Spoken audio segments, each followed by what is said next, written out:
আসসালামু আলাইকুম। বাংলা এডিশনকে ধন্যবাদ জানাচ্ছি শুরুতেই। আপনারা জানেন যে বাংলাদেশের ক্ষমতাশালী সরকার, যেই সরকার ক্ষমতায় আসার পেছনে আমাদের কোনো মেহনত নাই, আমাদের কোনো এফোর্ট ছিল না। সেই সরকার আমার ফেসবুক পেজ বাংলাদেশে ব্লক করে রেখেছেন। তারপরে গেল 15 বছর শেখ হাসিনা সরকার যেটা পারেন নাই, ইউটিউব চ্যানেল, সেটাকেও তারা বিশেষ ক্ষমতা বলে 90 দিনের রেস্ট্রিকশনে দিয়েছেন। তারপরে ফেসবুকের আগের যে পেজটা ছিল আমার, যেটা ভেরিফাইড পেজ, সেটা সাসপেন্ড হয়েছে। সেটা সাসপেন্ড হওয়ার পেছনে অনেকগুলো কারণ আছে, কারণ ওটাতে আমার অনেকগুলো ভায়োলেশন ছিল আগে। এমনিতে আমি কখনোই ফেসবুক বেশি দিন চালাইতে পারি না। একটা আমার 6 মাসের, এইটাই মনে হয় সবচাইতে বেশি দিন ছিল, প্রায় 6 মাস 7 মাস মতো ছিল। এতদিন টানা আমার কোনো পেজ থাকে না। যাই হোক, তো শেখ হাসিনা সরকার এত চিঠি টিঠি লিখেও আমাদের দেশকে মেটা থেকে কখনো ব্লক করাইতে পারে নাই। অথচ ডক্টর মোহাম্মদ ইউনূস, তিনি তার যে ক্ষমতা আছে এটা আমি নিজে টের পাচ্ছি। তিনি তো ক্ষমতাশালী, এটা অস্বীকার করার কোনো কিছু নেই। এই যে আপনি বিভিন্ন জায়গায় বড় বড় অলিম্পিক সহ শান্তিতে নোবেল পাওয়া থেকে শুরু করে সবখানে, এগুলো তার এমনি এমনি হয় নাই। মানে লবিং ছাড়া এগুলো আপনি মনে করেন না যে মানে ডক্টর মোহাম্মদ ইউনূস বা যারা নোবেল পেয়েছেন, শান্তিতে বিশেষ করে যারা নোবেল পেয়েছেন, তাদের মানে দেখেই বোঝা যায় যে এ পাবেই, এরকম কিছু না। এদেরকে লবিং করে তারপরে করতে হয়। তো এই যে নোবেল পেয়েছেন এবং অন্যান্য কিছু করেছেন, এই যে আপনার যে ক্ষমতা এবং আমার উপরে আপনি যে ক্ষমতা প্রয়োগ করছেন, এটাতে আমি বুঝতে পারছি, দেশবাসীও বুঝতে পারছে যে আপনার অনেক ক্ষমতা আছে। কিন্তু ভাই, এই ক্ষমতাটা একটু আবুধাবিতে খাটান না ভাই। এই যে আপনি যে চেয়ারটায় বসেছেন না, ডক্টর মোহাম্মদ ইউনূস, আপনি পৃথিবীতে বিশাল কিছু হইতে পারেন, কিন্তু একটা সত্যি কথা বলি, বাংলাদেশের প্রেক্ষাপটে আপনি জীবনে কোনো জায়গার এমপিও হইতে পারবেন না। এখনও নির্বাচনে দাঁড়ান, কী হবে আমি জানি না। 5 তারিখের পরে বাংলাদেশের মানুষ আপনাকে ভীষণ সম্মান দিয়েছে, ভীষণ সম্মান। আমি গেল কয়েকদিনে বহু আমার শুভাকাঙ্ক্ষীর ফোন পেয়েছে যে ভাই, ডক্টর মোহাম্মদ ইউনূসকে আপনার গালাগাল করা ঠিক হয় নাই। ডক্টর মোহাম্মদ ইউনূস, উনি আসলে খুবই ভালো মানুষ, ওনার আসলে কিচ্ছু করণীয় নাই। তো এই আলোচনায় পরে আসি। তো এগুলো শুনতে হয়েছে। আপনার ভালোবাসে মানুষ, আপনাকে প্রচণ্ড ভালোবাসে। তো আপনি এই যে বিশাল ক্ষমতাটা দেখাচ্ছেন, এই ক্ষমতার কিছুটা আপনি আবুধাবিতে একটু দেখান না, বলেন না যে ওদেরকে ছেড়ে দিতে। কারণ আপনি বাংলাদেশে যেটা বললাম যে আপনি এমপি হইতে পারতেন না কখনোই। আপনি এই যে চেয়ারটায় বসেছেন, এই আবুধাবির মানুষগুলোর মানে বিশাল ডেডিকেশন ছিল। তারা জানে যে মিডল ইস্টের এইসব গলফ এগুলোতে এইভাবে আন্দোলন করা যায় না। তারা আন্দোলন করে আপনাকে বসিয়েছে। আপনি কয়দিন আগে এই যে মারামারিগুলো হয়েছে না, এই যে সারা দেশে মানুষ জীবন দিয়েছে না, এটা ভারত বিরোধিতার ফল। এই ভারত বিরোধিতার ফসল আপনি, এই ডক্টর ইউনূস, আপনি ঘরে এনেছেন। তো এই যে ভারত বিরোধিতা করে মানুষ জীবন দিল, শেখ হাসিনাকে ভারতে পাঠাইলো, এত কিছু করলো, তো আপনি এই মানুষগুলিরে ভারত থেকে বাঁচাবেন না? আপনি চীনে গেলেন, চীনে গিয়ে তারপরে নাকি 6টা বিশেষায়িত বিভাগীয় শহরের হাসপাতাল নিয়ে আসলেন আপনি। সেই হাসপাতাল কোথায় ভাই? আপনি কয়দিন আগে তাদের পেঁয়াজ পচে যাচ্ছে, পেঁয়াজ নিয়ে আসলেন। আপনি তাদেরকে শেখ হাসিনা যে পরিমাণে ইলিশ দিত তার চেয়ে ডাবল ইলিশ দিলেন। আপনি আদানির বিদ্যুৎ এখনও পর্যন্ত আনেন। আপনার সিকিউরিটি অ্যাডভাইজার এখনও ইন্ডিয়াতে যায়, গিয়ে তারপরে তাদের সাথে বৈঠক করে, তাদের অজিত দোভালের সাথে বিভিন্ন দেশে দেশে তিনি বৈঠক করেন। তাহলে আমরা কি পেলাম? আপনি না বলে এসেই ঘোষণা দিলেন ইউরোপের বিভিন্ন দেশে যেতে, এখন আর ইন্ডিয়াতে যেতে হবে না, বাংলাদেশে থেকেই তারপরে সবাই যেতে পারবেন। সেটা বলার পর থেকে কি হয়েছে, সেটা তো আপনি বাংলাদেশে আনেননি। এখন তাদের তো যেতে হয়, বাংলাদেশের মানুষকে তো ভিসা তো নিতে হবে। এখন ওদের জন্য যেতে হয় ইন্ডিয়াতে। গেলে একজনকে 5 দিন বসায় রাখে, একজনকে 10 দিন বসায় রাখে, বসে থাকলে তো তার লাভ, ওইখানে আপনি বসে বসে খাচ্ছেন, ডলার ভাঙছেন, আর মাঝে মধ্যে আবার চলে যান, আবার এত তারিখে আসবেন। এগুলো করা হচ্ছে, বাংলাদেশের মানুষকে আরও বিপদে ফেলে দিয়েছেন আপনি। এর বাইরে যদি বলি আমি যে ডক্টর মোহাম্মদ ইউনূসের কিছু কিছু মানুষ আছে যারা এখনও বিশ্বাস করেন ওনার কিছুই করার ক্ষমতা নাই, উনি খুব চেষ্টা করেন, সব কাজ করতে চেষ্টা করেন, কিন্তু উনি পারেন না। প্রথম কথা হচ্ছে, ভাই আপনি যদি না পারেন সরে যান। আপনারা কেউ পায়ে ধরে এখানে না বসায় নাই তো যে ভাই আপনি এখানে বসে থাকতেই হবে, না থাকলে আপনারা জেলে ঢুকাবে। আপনি সারা জীবন বাইরে বাইরে ছিলেন, আপনি বাইরে থাকেন বা দেশে থাকেন, যেখানে মন চায় থাকেন। আপনি এই যে আজকে প্রথম আলো, ডেইলি স্টার, মেইলি স্টার এত কিছু নিয়ে এত কথা হচ্ছে, এই দেশে 71 টিভি জ্বালায় দেয় নাই। এই দেশে এই 5 তারিখের পরের ঘটনাই বলি, আগেরগুলো সংগ্রাম, তারপরে দিগন্ত, এগুলো তো হয়েছেই। 5 তারিখের পরে এই সময় টিভিতে বিএনপির লোকজন যায় হামলা করে নাই, কিছু হয়েছে নাকি?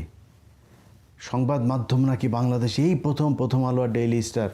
এখন কেন এত আলোচনা হচ্ছে? কারণ এখন তো বিপ্লব নাই।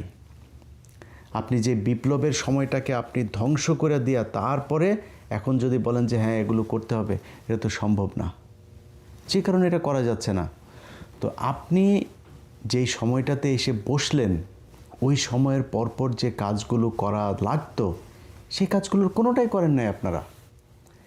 একজন পরিবেশ উপদেষ্টা সারা জীবন সে এই পরিবেশ নিয়ে ধান্দাবাজি করে এসেছে, এনজিওর মাধ্যমে ওই একটা কোম্পানিতে যে হ্যাঁ আপনার তো এই যে পরিবেশের এটা নাই, হ্যাঁ দাও কিছু টাকা দাও, ব্যাস টাকা খায়। এই যে গার্মেন্টস শ্রমিক ইউনিয়নের এই যে নেতা দেখেন, নেত্রী দেখেন না, সবই ধান্দাবাজি, এটা দাও ওইটা দাও, ট্রেড ইউনিয়নের নামে টাকা পয়সা দেয়, চুপ। এনজিও, এই শ্রমিক ইউনিয়ন যা আছে সব হলো ধান্দাবাজ, এই ধান্দাবাজি করেই চলে। তার মধ্যে রেজওয়ানা, এটা সে 2008-9 সালের দিকে তার ধান্দাবাজির খবর অনেক ফ্যাক্টরির, অনেক কোম্পানির, প্রতিষ্ঠানের মালিকদের কাছে শুনেছি। ধান্দাবাজি করে চলাই হচ্ছে তাদের কাজ। তার কাছে গিয়েছে একজন বাংলা এডিশনের কথা বলতে, বলছে না এর কথা শোনাই যাবে, আমার কথা বলেছে, ওর কথা আমি শুনবই না, ও আমাকে খুব বাজে ভাষায় কথা বলেছে। আপনি চোর, আপনার যেটা বলা হয়েছে সেটা তো গালি, আপনি চোর, আপনি অরিজিনালি চোর, আপনি এটা গালি না, অরিজিনালি চোর। গালির চাইতে আপনার চোর শোনাটা কি, মানে আপনি যে চোর এটা নিজের ভাবতে কি খুব বেশি প্রাউড ফিল হয় নাকি? চোর, আপনার ঘরে পয়সা যায় যেটা চোর, আপনার পেটের মধ্যে চুরির পয়সা, আপনি যেটা তো সম্মানিত মনে করেন কেন? 2 দিন হয়তো খুব মনে হইতেছে যেন সম্মানিত, বিশাল আকারে পাওয়ারফুল, পাশার নিচে চেয়ার একটা পেয়ে তারপর মনে করছেন সারা দেশ কিনে ফেলেছেন। ডক্টর মোহাম্মদ ইউনূস বাংলাদেশে সারা জীবন প্রধান উপদেষ্টা হয়ে থাকবে না। অতএব কথাবার্তা খুব, কাজকর্ম খুব হিসাব করে বলতে হবে, কে কোন সচিবের আর কোন চেয়ারে বসে কি করছে, এগুলো আমাদের মনে থাকবে। বাংলা এডিশন বন্ধ করে দিয়া, আমাদের ফেসবুক, ইউটিউব সব বন্ধ করে দিয়া কয়টা নেবেন? 1 মিলিয়ন, 2 মিলিয়ন, আপনি কয়টা নেবেন? রাতারাতি তৈরি হবে, চলে আসবে, আল্লাহ ব্যবস্থা করে দিবে। এভাবে আটকানো যাবে না। শেখ হাসিনা আমাদেরকে পাঠায় নেই, আটকাইতে পারেনি, আপনারা আটকাই দিবেন? কিছু বললেই বিএনপি কিছু করতে দেয় না, আর ওয়াকার কিছু করতে দেয় না। প্রথম হইল কি, 2025 সালের জুন মাসে আমাদের সাথে বৈঠক করলো তিনার নিরাপত্তা উপদেষ্টা খলিল সাহেব। আচ্ছা, ডক্টর মোহাম্মদ ইউনূসের মেসেজে উনি যেটা বলবে সেটাই হচ্ছে ওনার মেসেজ। তো মেসেজে কি, আগস্টের 5 তারিখ থেকে ওয়াকার, 15 তারিখের মধ্যে ওয়াকারকে ফেলাই দিব, এই জেনারেলকে ফেলাই দিব,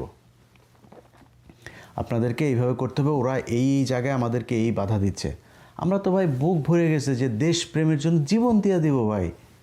ওয়াকার যেহেতু এটা চায় না, আর আমাদের ইউনূস সরকার এটা চায়, ইউনূসের জন্য জীবন দিয়ে দিব ভাই। আজকের এই ভিডিও যখন আপনি দেখছেন, তার আগ পর্যন্ত এই 1.5 বছরে আমার চ্যানেলে আমি অন্তত 10টা ভিডিওতে এই ডক্টর মোহাম্মদ ইউনূসের প্রশংসা করেছি। আজকে কেন ডক্টর মোহাম্মদ ইউনূসের বিরুদ্ধে গেলাম? ডক্টর মোহাম্মদ ইউনূস ক্ষমতায় আসার পর থেকে আপনাদের মনে নাই, আনসার লীগ, রিক্সা লীগ, হিন্দু লীগ, ইসকন লীগ, নানান লীগ এসে রাস্তায় নেমেছিল। আমি ইলিয়াস আমার জায়গা থেকে সর্বোচ্চ ডক্টর মোহাম্মদ ইউনূসের পক্ষে কথা বলেছে। আজকের যেই চেহারাটা আমাদের দেখছেন, এটা 1 দিন আর 2 দিনে হয় নাই, একটার পর একটা জিনিস দেখছি, চেষ্টা করছি সেগুলো সমাধান করা, কোনো কিছু হয় না। আমাদেরকে জুন মাসে বললো যে এই জিনিসগুলো আমরা করতে চাচ্ছি, একদম ইন্ডিয়ার বিরুদ্ধে বিশাল আকারের এই যে এত বিশাল বাটপারি যে খলিল, এটা আমি জানতাম না। পরে আস্তে আস্তে তার সাথে সেদিন কথা বলে তো ভাই বিশ্বাস করেন মনে হলো যে আল্লাহ আমাদেরকে একটা ফেরেশতা পাঠিয়েছে ইন্ডিয়ার হাত থেকে বাঁচার জন্য। কাজ করতে থাকলাম, ধুয়ে ফেললাম ওয়াকার সহ জেনারেলদেরকে। ও মা, উনি যায় দেখি অজিত দাওয়ালের সাথে বৈঠক করেন। উনি আমি অন্তত 5 জন আমাকে বলেছেন যে তারেক রহমানের সাথে খুবই ক্লোজ যারা, এই খলিল তারেক রহমানের সাথে একটু বসতে চায়, একটু সময় চায়। এত আত্মকেন্দ্রিক স্বার্থপর দুইজনই, ডক্টর ইউনূস, খলিল, দুইটাই প্রচণ্ড স্বার্থপর। এরা কোনো নিজের চেয়ারের থেকে সরতে চায় না। এরা সম্মান চায়, খালি নিজের নিয়ে সবাই করবে, সারা দুনিয়ায় ঘুরে ঘুরে এগুলোই চেয়েছে, এখনও তারা ওইটাই চায়। ভাই, আপনাদের হাতে যেই সুযোগ পেয়েছেন, কিছু বললেই তারেক রহমান এটা করতে দেয় না, বিএনপি এটা করতে দেয় না, আর ওয়াকার এটা করতে দেয় না, সব দোষ তাদের। আরে তারেক রহমান লন্ডনে বসে থেকে যে পরিমাণে বিএনপির লোককে চাঁদাবাজির অভিযোগে বহিষ্কার করেছে, আপনি দেশে থেকে কী করেছেন? দেশে থেকে এখন পর্যন্ত আপনি বিএনপির একটা লোককে জেলে নিতে পেরেছেন? কিংবা যারা যেই চাঁদাবাজি করুক, কোনো চাঁদাবাজকে আপনি জেলে নিতে পেরেছেন? আপনি ইচ্ছা করে এই বিশৃঙ্খলা তৈরি করেছেন যাতে বিএনপির জনপ্রিয়তা নষ্ট হয়। জনপ্রিয়তা নষ্ট হলে আপনার দিকে ঝুঁকবে মানুষ। আপনি একটা বিশাল কিছু, আপনার কিছু সাঙ্গপাঙ্গ নিয়ে, এই যে খোদাবক্স কয়েকটা সাঙ্গপাঙ্গ চোর বাটপার নিয়ে আপনি একটা মানে এনজিওগ্রাম সরকার বানিয়ে বসে আছেন। এটা দিয়ে আপনি দেশ চালাচ্ছেন। কিছু বললে আমার ক্ষমতা নেই, আরে বাবারে কি কান্নাকাটি। আরে ভাই, হাদি মারা গিয়েছে, আপনি জানাজার ওইখানে গিয়েছেন, জানাজার ওইখানে গিয়ে আপনি শেক্সপিয়ারের কবিতা পড়েন, আকাশে বাতাসে কি মানে কি কি কি মানে শুনলে চোখ দিয়ে পানি চলে আসে। হাদি, তোমাকে আমরা বিদায় জানাতে আসিনি, হাদি তুমি আছো আমার বুকের ভেতরে। আরে মিয়া, আপনার কাছে এটা শুনতে চাইছেন? আপনি মিয়া রাষ্ট্রের প্রধান, আপনি বিচার করবেন, আসামি কোথায়? আপনি সে আসামি দেবেন, বলে আসবেন যে এতক্ষণের মধ্যে পুলিশকে এটা ধরতে হবে, স্বরাষ্ট্রমন্ত্রীকে এই আসামি ধরতে হবে, না হলে স্বরাষ্ট্রমন্ত্রী বাদ। আপনি যা সেখানে কবিতা পড়েন, কান দেন, এটার জন্য আপনি রাষ্ট্রের প্রধান? আপনি কিছুই পারেন না। তো কিছুই যদি না পারেন ভাই, সরেন। আপনার থাকতে বলছে কে?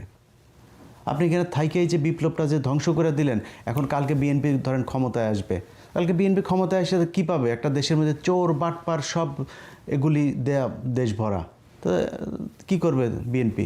2 বছর পরে তারা কান্নাকাটি শুরু করবে যে দেশ তো চালাইতে পারছে না। চোর বাটপার সব আপনি রেখে দিয়ে গেছেন। আরে ভাই, একটা বিপ্লব হওয়ার পরে এত 2,500 মানুষকে চোখের সামনে মেরে ফেললো, ভিজুয়ালি সব কিছু দেখা যায়। আপনি আওয়ামী লীগের লোকজন বসে আছে, আপনার বসানোই তো, খোদা বক্সা আপনার বসানো। আপনি এইটুক পারেন নাই যে আওয়ামী লীগের এই যে যারা হয়েছে, নিহত হয়েছে, এই মামলাগুলো হয়েছে, মামলার আসামিদেরকে সব ধরতে হবে? পারেন না আপনি এই অর্ডারটা দিতে? আপনি করেন না। আপনি হাদি মারা গেল, আরে ভাই 7টা দিন ছেলেটা এইভাবে পড়ে থাকলো, আপনি 7টা দিনের ভেতরে তাকে আসামিগুলো ধরতে পারলেন না। হাদি কি দেশে হাজার হাজার নাকি? এগুলো শতাব্দীতে 1বার 2বার আসে। তা আপনি তারে হারায় ফেললেন আপনাদের ভুলের কারণে, আপনি তাদের ধরতে পারলেন না। এদেশে পুলিশ চাইলে এটা ধরতে পারে না। ইউনূস সরকারের অনেকে এটার সাথে জড়িত, যেই কারণে তাকে ধরা যায়নি। আমি যতটুকু জানি সে এখন পর্যন্ত দেশে আছে, তাকে ধরা হচ্ছে না, ধরা হবে না। এই যে এখন ইনকিলাব মঞ্চ আবার নতুন করে তারা রাস্তায় নেমেছে, এটার জন্য কারোর কোনো ভ্রুক্ষেপ নাই। এনসিপি খুলনাতে তাদের একটা ছেলে মারা গিয়েছে, আমি 2 দিন আগে ফেসবুকে ঢুকলাম, হাসনাত খালি একটা পোস্ট করেছে, এর বাইরে সার্জিস, নাহিদ, আসিফ, ওই ছেলেটারা নিয়ে কিছুই বলে নাই, তাদের দরকার নাই, যার মতো শেষে সুন্দরভাবে ঘর সংসার করছে। এই বিপ্লবটা ধর এখন তারা এগুলি বিপ্লবের বলে এগুলি মব, এগুলি নাকি মব, এটা নিয়ে করা যাবে না। কারণ যেভাবে আছে খাচ্ছে, সুন্দরভাবে খাচ্ছে যাচ্ছে। এই যে এতগুলি পোলাপানির রক্ত বেচা, যে তারা যে এই ছাত্রনেতা হলো নতুন পাঞ্জাবি আর পারফিউম পরে যে তারপরে প্রথম আলো পরিদর্শনে যায়, তাদের একটা জিনিস বোঝা উচিত যে আপনাদের দায়িত্ব এইটা না। আপনি 2 দিন পরে সংসদে যাবেন, আর শেষ আপনার আপনি সংসদে না, আপনি যান না কয়েকদিন পরে, তো আপনি যার সাথেই যান, যে কোনো দলের সাথে আপনি করবেন না করে যদি আপনি যান, তাহলে তো ভোট চাইতেও যাইতে পারবেন না, জেনে যাবেন ওই পিটানি খাবেন। আর যদি কোনো দলের সাথে হয়েও যান, মনে করেন কালকে আপনি বিএনপির সাথে হয়ে গেলেন, বিএনপির যে লোকটাই 15 বছর ওইখানে কষ্ট করেছে, পরিশ্রম করেছে, অর্থ করেছে, জেল খেটেছে, সে লোক আপনারা ছেড়ে দিবে?